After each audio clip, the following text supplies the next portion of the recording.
Este é mais um momento para explicação da Palavra de Deus. O texto base para a nossa reflexão está no livro do profeta Abacuque, capítulo 1. O tema central que consideramos para este capítulo: Deus tolera o mal? O povo de Deus estava vivendo um momento espiritual muito ruim. O mal prevalecia diante do povo de Deus. Nós sabemos que quando Salomão morreu, o reino foi dividido em rei de Israel e rei de Judá. O reino de Israel, no rei de Israel tivemos 20 reis, mas nenhum rei desses, eles fizeram altares para Deus, adoraram deuses pagãos. Mas em 722, o Império Assírio ele invadiu Samaria e levou o povo cativo para Nínive. E já tinha acontecido, e já na época aqui de Abacuque, o profeta de Judá era na época era Abacuque, todos os profetas eles tinham uma determinação, eles funcionavam como placa de advertência. Se voltem para Deus, se voltem para o Deus Criador de todas as coisas. Mas no reino de Judá houve uma diferença com relação ao reino de Israel. A capital de Judá, do rei de Judá, era Jerusalém. E nós sabemos que no rei de Judá nós tivemos uma alternância de reis bons, reis que serviam a Deus e reis ímpios que profanavam o nome de Deus. Então o profeta Abacuque, ele clama a Deus e pergunta: por que o Senhor tolera o mal? Até quando, Senhor, clamarei eu e tu não me escutarás? Gritar-te-ei violência e não salvarás. O profeta estava incomodado com o que estava acontecendo em Judá. Era já o finalzinho do reinado. O império dominante à época já era o Império Babilônico, dos caldeus, que tinham subjugado os assírios, e agora era o império dominante na época. E eram pessoas violentas, era um povo que agredia as pessoas, era um povo que não tinha nenhum apreço por ninguém. Eles faziam a pilhagem por onde passavam. Mas o fato é que ele diz: por que me mostras a iniquidade e me fazes ver a opressão? Pois a destruição e a violência estão diante de mim, a contenda e o litígio se suscita. O povo estava vivendo num momento espiritual muito ruim, na depravação, na prostituição, na mentira. O povo adorava os falsos deuses. E o profeta está perguntando: por que Deus não intervém? O Senhor não se importa com o que está acontecendo? O Senhor o Senhor tolera o mal? Ele faz essa pergunta a Deus. Então ele está vivendo uma crise existencial. Será que a vida possui algum sentido dessa maneira? Porque por esta causa a lei se afrouxa e a justiça nunca se manifesta. Porque o perverso cerca o justo, a justiça é torcida. Até a justiça dos homens, a lei, também não estava funcionando. Então ele está fazendo aqui, um questionamento a Deus. Mas o fato é que Judá será castigada pelos caldeus, pelos babilônios. Ele vai dizer aqui: vede entre as nações, olhai, maravilhai-vos e desvanecei, porque realizo em vossos dias obra tal que vos não crereis quando vos for contada. Então Deus responde a ele esse questionamento. Pois eis que suscita os caldeus, os babilônicos, nação amarga, impetuosa, que marcham pela largura da terra para apoderar-se das moradas que não são suas. Eles se apoderaram daquilo que não era seu, eles roubavam, faziam a pilhagem.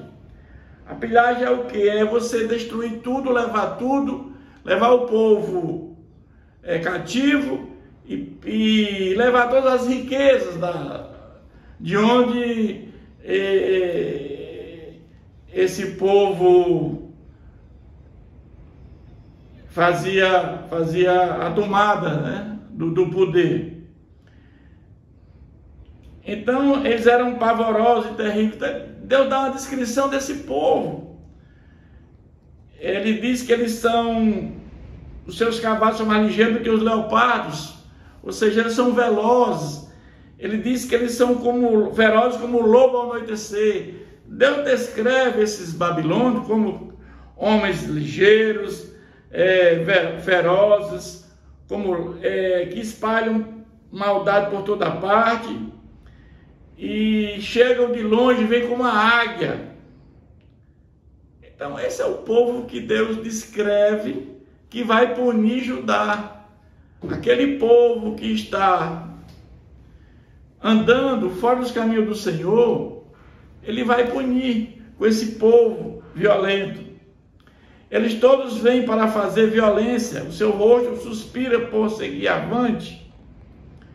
Ele se escarnece dos reis, dos príncipes, sob objeto do seu riso, e ri de todas as fortalezas, porque amontou terras e as tomam. Existia naquelas cidades antigamente os muros, as fortalezas.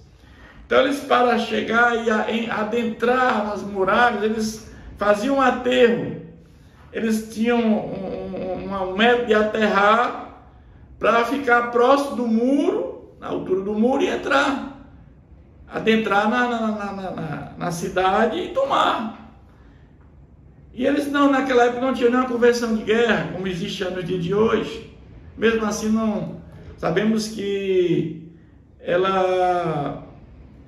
a convenção de guerra não é aceita e, por sua vez, não funciona.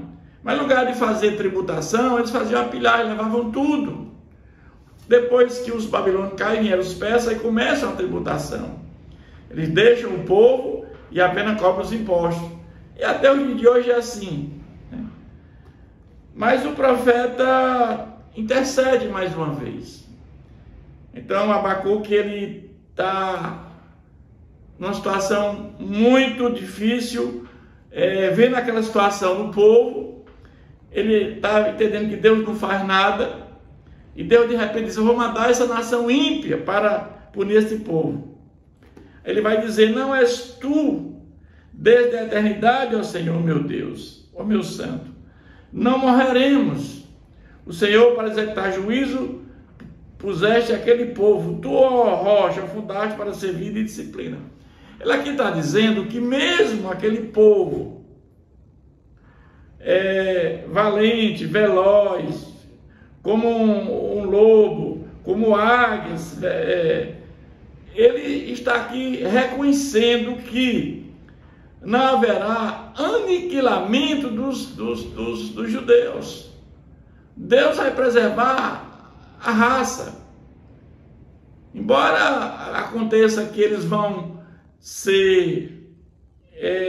cativos para a Babilônia, mas Deus vai preservar a raça dos judeus. É isso que ele está aqui confiando. Tu és tão puro de olhos que não pode ver o mal e a opressão, não pode contemplar, porque pois toleras os que procedem perfidiamente e te calas quando o perverso devora aquele que é mais justo que ele. Ele aqui está dizendo para Deus que esse povo que Deus está levantando, suscitando, para punir os judeus, é um povo pior do que eles. Como é que o Senhor faz isso, Senhor? O Senhor está levantando um povo pior do que os judeus. Não é justo isso. Mas sabemos que os planos de Deus são insondáveis, meus irmãos. Porque faz os homens como os peixes do mar, como os répteis, que não tem que os governe. Ele compara agora, quando você vai para o mar e lança uma rede, puxa a rede com os peixes, ele compara que esses babilônicos fazem isso com o povo, é como se estivessem arrastando o povo, sem nenhum apreço. É isso que ele aqui está dizendo para Deus. A todos levanta o inimigo com anzol, pesca o de arrastão e se ajunta na sua varredura, por isso se alegra, se regozija. Eles se animavam, se regozijavam quando eles aniquilavam uma nação, quando eles destruíam a nação. Por quê? Porque eles eram sangrentos, sanguinários, perversos. Né? Essa é a nação que Deus suscitou para punir esse povo que vivia em desobediência aos seus mandamentos. Esse mesmo povo viu o poder de Deus sendo manifestado no deserto. Esse povo sabia o que Deus tinha feito, os poderes, ele é o Criador de todas as coisas. Esse Deus é o Criador dos céus e da terra. Ele tem um poder sobre tudo, sobre a história. Mas mesmo assim, esses homens estão seguindo deuses pagãos, adorando Deus que não tem poder nenhum. Por isso oferece sacrifício à sua rede e queima incenso à sua varredura, porque eles enriquecem sua porção e têm gordura sua comida. Ou seja, eles comemoravam com sacrifícios quando eles tomavam uma cidade, tomavam um povo, uma nação, e aumentava a idolatria deles com relação aos deuses, que eles tinham vários deuses, os babilônicos. E à medida que eles iam capturando cidades e mais cidades, eles se regozijavam com isso, porque entendiam que o Deus deles tinha esse poder para que eles pudessem fazer aquilo que eles estavam fazendo.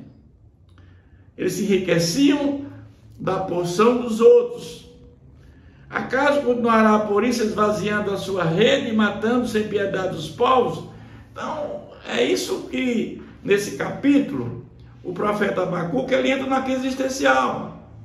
Ele pede a Deus, ele diz, se o Senhor tolera o mal, claro que Deus não tolera o mal, mas Deus usa uma nação perversa, uma nação ímpia, para punir esse povo dele, que tanto foi advertido por vários profetas. Deus deixou sempre profetas advertindo o povo que se voltassem para ele, para a obediência ao Deus Criador de todas as coisas. E o povo andava cada vez mais fora dos caminhos do Senhor. Nós vamos ver que ao final da história, como é que Deus resolve isso? Mandando o Salvador, Jesus Cristo, para morrer em favor de todos nós. É assim que aconteceu. Então esse capítulo termina com isso, com esse questionamento. Que Deus continue nos abençoando.